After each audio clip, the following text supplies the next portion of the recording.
こんにちは、キム・テイです。皆さんは元気ですか？私は元気ですよ。This is the 18th lesson for learning Japanese from scratch.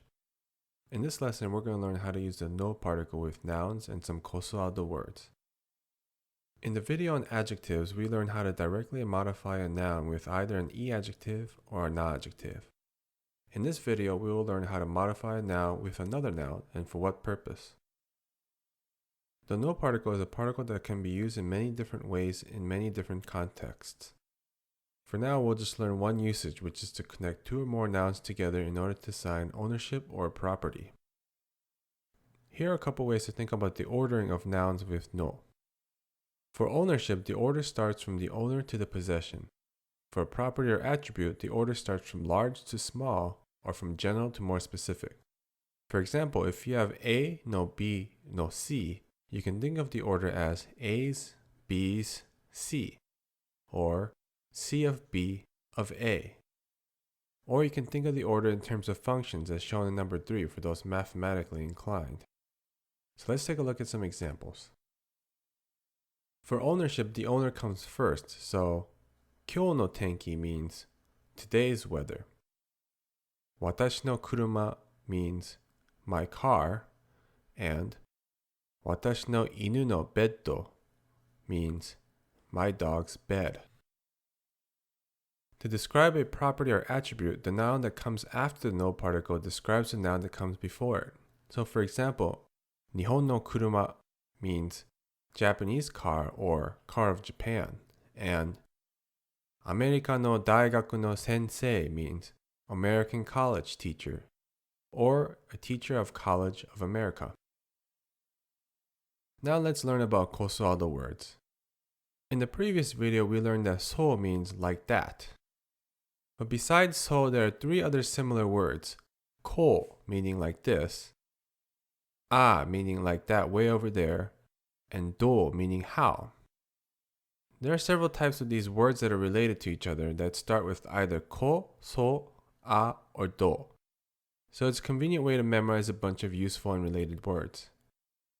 As you can see by this example, ko is close to the speaker, so is farther away, a is even farther away, and do is the question word.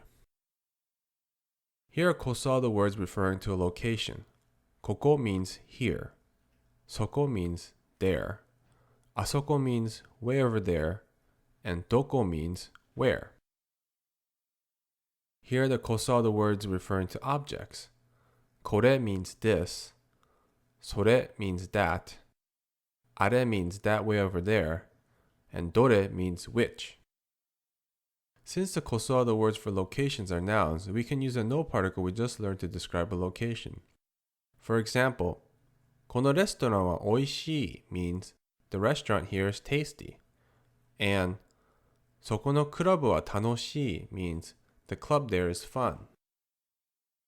We can do something similar for objects as well, but actually there's yet another version of こそあど words with the no built in. この、その、あの、どの.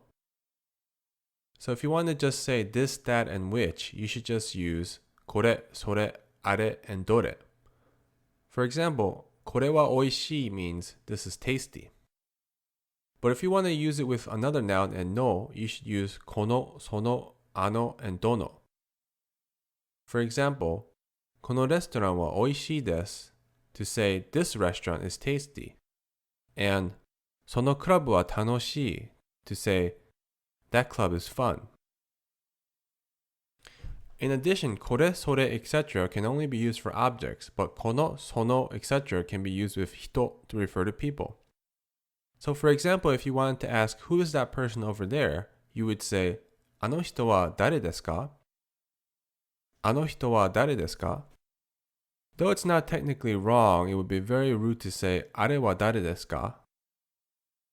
The noun after the no particle can be omitted if it's understood by context. For example, let's say you have the sentence あのペンは私のペンです, which means that pen is my pen.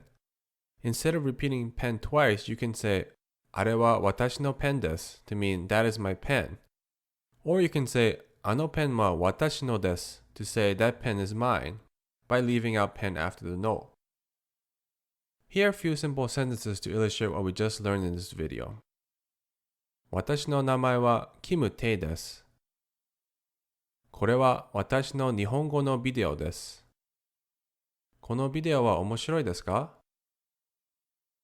In this lesson, we learned how to assign properties to nouns using the no particle and some useful こそあど words. In the next lesson, we will finally learn our first conjugation rules for the negative state of being. Until then, see you next time.